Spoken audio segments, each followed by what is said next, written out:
आदरणीय साथियों प्रणाम। विधानसभा निर्वाचन 2023 के संदर्भ में इस वीडियो में हम मतदाता रजिस्टर के बारे में जानकारी प्राप्त करेंगे। मतदाता रजिस्टर के कवर पृष्ठ पर किस तरह की प्रविष्टियां की जाती हैं, पहले पेज पर कौन सी विशेष इबारत लिखनी होती है और मतदान संपन्न होने के बाद अंतिम मतदाता द्वारा मतदान कर दिए जाने के पश्चात मतदाता रजिस्टर में किस प्रकार की एंट्री होती है, किनके इसमें हस्ताक्षर होते हैं, इन सब बातों की हम जानकारी प्राप्त करेंगे। आपको अभी तक यह ज्ञात हो ही चुका है कि मतदान दल में शामिल मतदान अधिकारी क्रमांक 2 मतदाता रजिस्टर के प्रभारी होते हैं और मतदाता रजिस्टर में एंट्रीज उन्हीं के द्वारा की जाती है।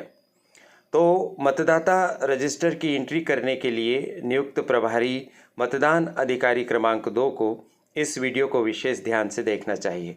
साथ ही साथ पीठासीन अधिकारी को भी इसे बारीकी से समझ लेना चाहिए ताकि वह अपने दल के मतदान अधिकारी क्रमांक 2 को आवश्यकता अनुसार मार्गदर्शन दे सके। साथियों, यह अत्यंत ही महत्वपूर्ण दस्तावेज है और यह दस्तावेज लिफाफे में सीलबंद होकर निर्वाचन के पश्चात संवीक्षा के लिए जाता है। अतः इसे तैयार करने में किसी भी प्रकार की चूक करना बड़ी भारी गंभीर परिणाम को लाने वाली चूक साबित हो सकती है। अतः इस वीडियो को आप ध्यानपूर्वक देखकर समझने का प्रयास कीजिए। सबसे पहले आप देखिए कि आपके समक्ष मतदाता रजिस्टर का कवर पृष्ठ दिखाई दे रहा है। इस पर लिखा हुआ है प्ररूप 17 क। मतदाता रजिस्टर को प्ररूप 17 क भी कहा जाता है।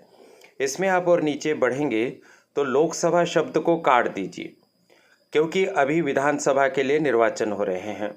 तो विधानसभा के लिए निर्वाचन लिखा हुआ रह जाएगा और डॉट डॉट डॉट में आप 2023 लिख दीजिए, क्योंकि 2023 में ये निर्वाचन हो रहे हैं। इसमें आप और नीचे पहुँचेंगे तो राज्य का नाम लिखा हुआ है मध्य प्रदेश। इसमें से भी लोकसभा को आप काट दीजिए। विधानसभा निर्वाचन क्षेत्र में अपने विधानसभा निर्वाचन क्षेत्र का नाम लिख दीजिए जहां पर आप निर्वाचन के कर्तव्य का निर्वाह करने के लिए गए हैं। जैसे हमने उदाहरण के तौर पर 190 बड़वानी अजजा लिखा हुआ है। इसी तरह से मतदान केंद्र का संख्यांक और नाम निर्वाचक नामावली के भाग संख्यांक का उल्लेख कर दीजिए। जो वास्तविक डाटा है वही इस पर लिखिए। फिर आप पहुंचते हैं रजिस्टर के अंदर और रजिस्टर के अंदर के पहले पेज पर आप पहुंचते हैं तो आप राइट साइड पर बोल्ड अक्षरों में, बोल्ड फ़ॉन्ट में 1 लिखा हुआ देख रहे हैं। यह पेज नंबर है। इस तरह से पेज नंबर पूरे रजिस्टर पर आपको मिलेंगे। जब आप सामग्री प्राप्त करें तो इस रजिस्टर को खोलकर अच्छे से देख लें कि पेजिंग सही है कि नहीं, बीच में कुछ पेज गायब तो नहीं है। इस बात की जांच पड़ताल कर लीजिए। इस रजिस्टर में कुल मिलाकर 5 कॉलम होते हैं। पहला कॉलम क्रम संख्यांक का, दूसरा निर्वाचक नामावली में निर्वाचक का क्रम संख्यांक, तीसरा निर्वाचक द्वारा अपनी पहचान के सबूत में प्रस्तुत दस्तावेज का ब्यौरा और चौथा होता है निर्वाचक के हस्ताक्षर या अंगूठे का निशान और 5वां होता है टिप्पणी। साथियों, जो पहला क्रम संख्यांक है इस पर क्रम संख्यांक पहले से मुद्रित होंगे और प्रत्येक पृष्ठ पर सामान्यतः 1 से 10 तक के क्रम संख्यांक होते हैं। सामग्री प्राप्ति करते समय आप रजिस्टर में इस बात को भी चेक कर लीजिए कि प्रत्येक पृष्ठ पर क्रम संख्यांक क्रम से लिखे गए हैं, बीच में कुछ पृष्ठ गायब तो नहीं है या क्रम संख्यांक कहीं गलत तो नहीं प्रिंट हो गए, क्योंकि क्रम संख्यांक गलत प्रिंट होने से या कुछ पेज इसमें नहीं रहने से आपको काफ़ी कठिनाई का सामना करना पड़ेगा। वह कठिनाई क्या होगी? मतदाता रजिस्टर में मतदाताओं की संख्या अलग आएगी और कंट्रोल यूनिट में दर्ज मतदाताओं की संख्या अलग आएगी और आपको मिलाने में परेशानी होगी। इसलिए इस रजिस्टर को जब आप सामग्री प्राप्ति केंद्र पर प्राप्त करें तब अच्छे से चेक कर लीजिए। आप देख पा रहे हैं कि इसके पहले पेज पर लाल स्याही से एक इबारत लिखी है। साथियों, ऐसी इबारत आपको भी लिखना है। कंट्रोल यूनिट के टोटल को जांच लिया गया है और 0 ब्रैकेट में 0 पाया गया है और इस इबारत के नीचे पीठासीन अधिकारी और मतदान अधिकारी क्रमांक 1 के हस्ताक्षर होंगे। हस्ताक्षर के नीचे आप यहाँ दर्शाए अनुसार पीठासीन अधिकारी और मतदान अधिकारी क्रमांक 1 लिख दीजिए। साथियों, इस इबारत का बहुत ज़्यादा महत्व है। जैसा कि आप जानते हैं, आप सबसे पहले मॉक पोल करेंगे। मॉक पोल करने के पश्चात मॉक पोल के डेटा को क्लियर करेंगे। मॉक पोल के डेटा को क्लियर करके control unit, ballot unit, VVPAT आदि को वास्तविक मतदान के लिए तैयार करेंगे। जब आपकी कंट्रोल यूनिट और बैलेट यूनिट, वीवीपीएटी वास्तविक मतदान के लिए तैयार हो जाए और अब आप मतदान करवाने की स्थिति में हैं, तो मतदाता के आने के पहले आप कंट्रोल यूनिट के टोटल के बटन को दबाएंगे और उसके माध्यम से जांचेंगे कि उसमें अभी कोई वोट नहीं है। जांच लेने के पश्चात ही इस इबारत को लिखिए। यह इबारत इस बात का प्रमाण है कि आपने मॉक पोल का डेटा को क्लियर कर दिया है। साथियों, मॉक पोल के डेटा को कंट्रोल यूनिट में रह जाने की कई सारी घटनाएं अतीत में हो चुकी है। ऐसी घटनाओं की पुनरावृत्ति न हो, इसलिए भारत निर्वाचन आयोग नए नए उपाय करता है। उन्हीं नए उपायों में से एक उपाय यह भी है। इसलिए इस इबारत को लिखने में आप किसी प्रकार की जल्दबाजी न करें। मुश्किल से 1 मिनट में आप यह सब लिख लेंगे, पर इसे लिखें उसी समय जब आपकी कंट्रोल यूनिट, बैलेट यूनिट और वीवीपीएटी वास्तविक मतदान के लिए तैयार हो जाए, सीलिंग आदि कंप्लीट हो जाए और अब आप मतदान करवाने ही वाले हैं। उसी समय टोटल बटन दबाकर 0 देखिए। इससे आपको भी आश्वस्ति रहेगी और पूरे समय आप निश्चिंत होकर मतदान करवा सकेंगे। अब आइए साथियों कि आप में इसमें एंट्री कैसे करेंगे। जैसे जैसे मतदाता आपके मतदान केंद्र पर मतदान करने के लिए आते रहेंगे, वैसे वैसे इस रजिस्टर में एंट्री होती चली जाएगी। इस रजिस्टर में एंट्री करने का काम मतदान अधिकारी क्रमांक 2 के द्वारा किया जाएगा। आइए समझते हैं एंट्रीज क्या है। क्रम संख्यांक वाले कॉलम में क्रम संख्यांक होगा, जैसे 1। निर्वाचक नामावली में निर्वाचक का क्रम संख्यांक। जब मतदाता मतदान अधिकारी क्रमांक 1 के पास आकर अपनी पहचान सुनिश्चित करवा रहा होगा, उस समय मतदान अधिकारी क्रमांक 1 उसके निर्वाचक नामावली के क्रमांक का उल्लेख करेंगे जोर से और उसका नाम भी बोलेंगे। उसी समय मतदान अधिकारी क्रमांक 2 को इस बात का ध्यान रख लेना चाहिए और इसमें एंट्री कर लेना चाहिए। इसी तरह से जो मतदाता आता है, उस मतदाता के पास वोटर इन्फॉर्मेशन स्लिप होती है। उस वोटर इन्फॉर्मेशन स्लिप में भी निर्वाचक नामावली में निर्वाचक का क्रम संख्यांक होता है। उससे देखकर भी इसमें लिखा जा सकता है। तीसरे कॉलम में आप देखिए, निर्वाचक द्वारा अपनी पहचान के सबूत में प्रस्तुत दस्तावेज का विवरण लिखना है। जैसा कि आप जानते हैं कि या तो मतदाता ईपिक लेकर आएगा, फोटोयुक्त मतदाता परिचय पत्र, या फिर भारत निर्वाचन आयोग द्वारा पहचान के दस्तावेज के रूप में मान्य किए गए 12 दस्तावेजों में से किसी एक दस्तावेज को लेकर आएगा। अधिकांश मतदाता ईपिक के साथ ही मतदान करने के लिए पहुंचेंगे। जब मतदाता ईपिक लेकर आए तो आप इस तीसरे कॉलम में कैपिटल लेटर में ई और पी लिख दीजिए। ईपिक के नंबर लिखने की आवश्यकता आपको नहीं रहती है। उसके बाद चौथे कॉलम में निर्वाचक यानी मतदाता हस्ताक्षर करना चाहे तो हस्ताक्षर करवाइए, लेकिन हस्ताक्षर इस तरह से होना चाहिए जिससे मतदाता का नाम स्पष्ट तौर पर दिखाई दे रहा है, जैसे यहाँ पर राजेश दिखाई दे रहा है। उसके बाद टिप्पणी के कॉलम में जब कोई विशेष प्रकरण होगा तभी हम टिप्पणी लिखेंगे। सामान्यतः इसमें कोई टिप्पणी नहीं आएगी और डैश का निशान आएगा। कहाँ कहाँ पर टिप्पणी आएगी उसके बारे में भी हम आपको जानकारी देंगे। इसी तरह से मतदाता आते रहेंगे। अब आप देखिए, दूसरे क्रम पर आए हुए मतदाता के द्वारा ईपिक के स्थान पर आधार कार्ड लाया गया है।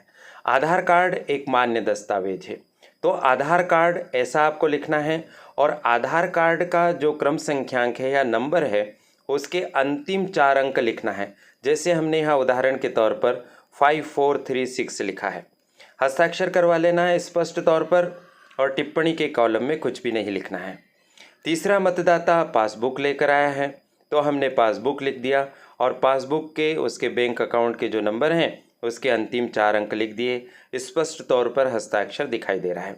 साथियों, अब चौथे मतदाता को देखिए। इस मतदाता में कुछ विशेष बात है और इसलिए हमको इसमें टिप्पणी भी लिखना होगी।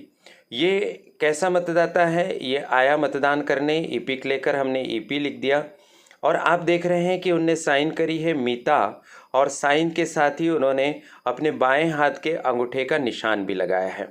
ऐसा इसलिए हुआ है क्योंकि यह मतदाता ASD सूची का मतदाता है। अब्सेंट, शिफ्टेड और डेड मतदाताओं की जो सूची बनाई जाती है उसमें शामिल ये मीता नाम की मतदाता है। ऐसे मतदाताओं के लिए अनिवार्य है कि वो अपनी हस्ताक्षर भी करें और साथ ही साथ अंगूठे का निशान भी लगाएं। चूँकि यह एक अलग प्रकार का प्रकरण हो गया इसलिए हमें टिप्पणी में लिखना पड़ा ASD। ऐसे कुछ प्रकरण साथियों होते हैं, जैसे उदाहरण के तौर पर कोई मतदाता मत न देने का विनिश्चय करे तो हम यहाँ पर लिखेंगे मत न देने का विनिश्चय किया। कोई मतदाता मतदान न करने के लिए अनुज्ञात किया जाए तो ऐसा उल्लेख करेंगे। टेस्ट वोट की कोई स्थिति आती है तो ऐसा उल्लेख करेंगे। EDC के माध्यम से यानी इलेक्शन ड्यूटी सर्टिफिकेट के माध्यम से कोई मतदाता मतदान करेगा तो उसको भी हमें टिप्पणी में लिखना होगा। साथियों ध्यान रखिए कि मतदान न करने का विनिश्चय करने वाले या मतदान के लिए अनुज्ञात न किए जाने वाले या टेस्ट वोट देने वाले मतदाता सामान्यतः मतदान केंद्र पर नहीं होंगे, तो इस तरह की टिप्पणी नहीं होगी। फिर किस तरह की टिप्पणी हो सकती है? ASD की टिप्पणी हो सकती है और EDC की टिप्पणी हो सकती है। उनकी संख्या भी बहुत कम रहेगी, इसलिए जो 5वां कॉलम है टिप्पणी वाला वह सामान्यतः खाली ही रहेगा। ऐसे आप पूरी कंप्लीट एंट्री करते जाइए, जैसे हमने ये EDC का भी एक उदाहरण इसमें बता दिया है। कोई ड्राइविंग लाइसेंस लाया है, ऐसा लिख दिया स्पष्ट तौर पर ड्राइविंग लाइसेंस और उसके बाद हमने नंबर लिख दिए। चूँकि यह अशिक्षित मतदाता हैं इसलिए इन्होंने हस्ताक्षर न करते हुए अपने बाएं हाथ के अंगूठे का निशान लगाया है। ऐसे करके जब 10 मतदाता एक पृष्ठ पर हो जाएंगे तब हम इसके पृष्ठ को पलटेंगे। लेकिन पृष्ठ को पलटने के पहले आप देख लीजिए कि यहाँ पर कुछ एंट्रीज करनी है। 17 नवंबर 2023 दिनांक है, यह आप पहले से ही कुछ पृष्ठ पर लिख सकते हैं। पीठासीन अधिकारी के हस्ताक्षर हैं। यह हस्ताक्षर इस बात के सूचक हैं कि इस पेज पर जो 10 एंट्री हो गई उससे पीठासीन अधिकारी सहमत हैं। इसे पहले से नहीं कर लेना चाहिए। आपको मतदान दिन पर मतदान के दौरान बीच बीच में ऐसा समय मिलेगा जब कोई भी मतदाता आपके मतदान केंद्र पर नहीं है, बस उसी समय का लाभ उठाना चाहिए और ऐसे समय को देखकर मतदान अधिकारी क्रमांक 2 के द्वारा अपने इस मतदाता रजिस्टर को लेकर पीठासीन अधिकारी के पास जाना चाहिए और जितने पेजेस भर गए हैं उतने पेजेस पर पीठासीन अधिकारी के हस्ताक्षर करवा लेना चाहिए। हालांकि ये हस्ताक्षर मतदान समाप्त होने के बाद भी एक साथ किए जा सकते हैं, लेकिन उस समय की बड़ी कठिनाई होती है और इतने सारे पेजेस पर हस्ताक्षर करने में दिक्कत आ सकती है, इसलिए आप इसको क्रमशः हस्ताक्षरित करवाते रहें। इसके बाद हमने सुविधा के लिए यहाँ पर कुछ नीचे लिखा हुआ है, आप देखिए EP बराबर 07/O बराबर 03। EP मतलब ईपिक, O मतलब अदर। तो आप देखें कि इस पेज पर 7 मतदाताओं ने ईपिक के माध्यम से वोट किया है और 3 मतदाता अन्य प्रकार के दस्तावेज लाए थे, जैसे लाइसेंस, आधार कार्ड, पासबुक आदि। आप प्रत्येक पृष्ठ पर इस तरह की एंट्री करते चलिए, क्योंकि जब मतदान समाप्त होगा तो आपसे कुछ दस्तावेजों में ऐसी एंट्री करने को कहा जाएगा कि आपके मतदान केंद्र पर मतदान करने वाले मतदाताओं में से कितने मतदाताओं ने ईपिक से और कितने ने अदर से या अन्य दस्तावेजों की सहायता से अपनी पहचान सुनिश्चित करवाकर मतदान किया है। हालांकि इसको आप आखिरी में भी गिन सकते हैं, लेकिन ऐसा करने पर आपकी गिनती में भी गड़बड़ हो सकती है और वही समय प्रबंधन में कठिनाई हो सकती है। इसलिए आप जैसे ही पहला पेज आपका कंप्लीट हो फटाक से गिन लीजिए और तुरंत ही ऐसी एंट्री करते जाइए। चाहे तो आप पेंसिल से लिख लीजिए तो वह भी अच्छा रहेगा। और जब आखिरी पेज पर आप पहुँचे यानी आखिरी मतदाता के द्वारा मतदान कर लिया जाए तो फिर आप इन्हें जोड़ लीजिए और आखिरी टोटल निकाल लीजिए कि ईपिक से कुल इतने हुए और अदर से कुल इतने हुए। मतदान अधिकारी क्रमांक 2 का भी विशेष स्मार्ट और विशेष तत्पर होना बहुत ज़रूरी है, क्योंकि उनके ऊपर बहुत सारी भूमिकाएं हैं और उन भूमिकाओं में एक भूमिका मतदाता रजिस्टर को साफ सुथरे ढंग से मेंटेन करना भी है, बिना गलती किए मेंटेन करना भी उनकी बहुत बड़ी भूमिका को दिखाता है। साथियों, इस तरह से आप करते चले जाएंगे और फिर आप देखिए, अब हम आपको दिखा रहे हैं मतदान समाप्त होने के समय का पृष्ठ, और इस पृष्ठ का जो क्रमांक आप देख रहे हैं वो है 82। अब 82 वाला जो पृष्ठ है, अब बहुत स्वाभाविक है कि इस पर जो एंट्री आएगी वो 811 से आगे बढ़ने वाली एंट्री होगी। तो साथियों, अब इसमें देखिए कि 811 और 812 अंतिम मतदाता का क्रमांक है जिसने 17 नवंबर 2023 को मतदान किया है, ऐसा मान लीजिए। तो 812 की पूरी एंट्री कंप्लीट कर दी, और पूरी एंट्री कंप्लीट हो जाने के बाद अब मतदान समाप्ति का समय हो गया है। अब कोई मतदाता शेष नहीं बचा है। अब आप इस आखिरी मतदाता की प्रविष्टि के बाद लाल शाही से अच्छे से गहरी आप लाइन खींच दीजिए, और लाइन खींचने के बाद आप ऐसी इबारत लिख दीजिए, मतदाता रजिस्टर में अंतिम प्रविष्टि का सरल क्रमांक 812, उसको शब्दों में भी लिख दीजिए 812 है, और उसके नीचे दिनांक लिख दीजिए, दिनांक 17 नवंबर 2023, समय लिख दीजिए जिस समय आपने यह लाइन खींची है, समय 6 बजे सायं PM। अब यहाँ पर हस्ताक्षर होंगे साथियों, इस बात को ध्यान रखिए, अभी काम कंप्लीट नहीं हुआ। यहाँ पर पीठासीन अधिकारी के हस्ताक्षर होंगे, राइट साइड में उनके हस्ताक्षर करवा लीजिए और उसके नीचे लिख दीजिए पीठासीन अधिकारी के हस्ताक्षर। साथ ही साथ में लेफ्ट साइड में मतदान अभिकर्ताओं के हस्ताक्षर होंगे, ऐसी इबारत लिख दीजिए, और उस समय आपके मतदान केंद्र पर जितने मतदान अभिकर्ता हों उनके यहाँ पर हस्ताक्षर कर लीजिए। इस तरह से आप देख रहे हैं कि आपका मतदाता रजिस्टर काफ़ी अच्छा बन रहा है। इस आखिरी पृष्ठ पर भी आप नीचे की तरफ दिनांक डाल दीजिए 17 नवंबर 2023, पीठासीन अधिकारी के हस्ताक्षर कर लीजिए रमेश कुमार, जैसे हमने उदाहरण के तौर पे बताया है।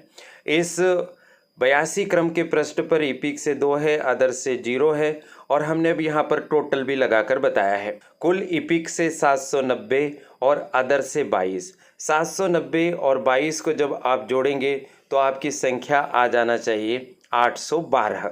इससे इस बात की पुष्टि हो जाएगी कि आपकी कैलकुलेशन सही है। फिर ये डेटा आप पीठासीन अधिकारी को बता दीजिए कि सर अपने यहाँ ईपिक से 790 मतदाताओं ने और अन्य दस्तावेजों से 22 मतदाताओं ने वोटिंग की है। इस तरह से ये मतदाता रजिस्टर बनने का काम कंप्लीट हो जाएगा। आशा है साथियों आपको इस वीडियो के माध्यम से सहायता मिली होगी। हमसे हमारे चैनल के कुछ दर्शकों ने इस बात की डिमांड की थी कि हम मतदाता रजिस्टर पर भी वीडियो बनाएं। उनकी मांग को पूरा करते हुए हम यह रजिस्टर बना रहे हैं।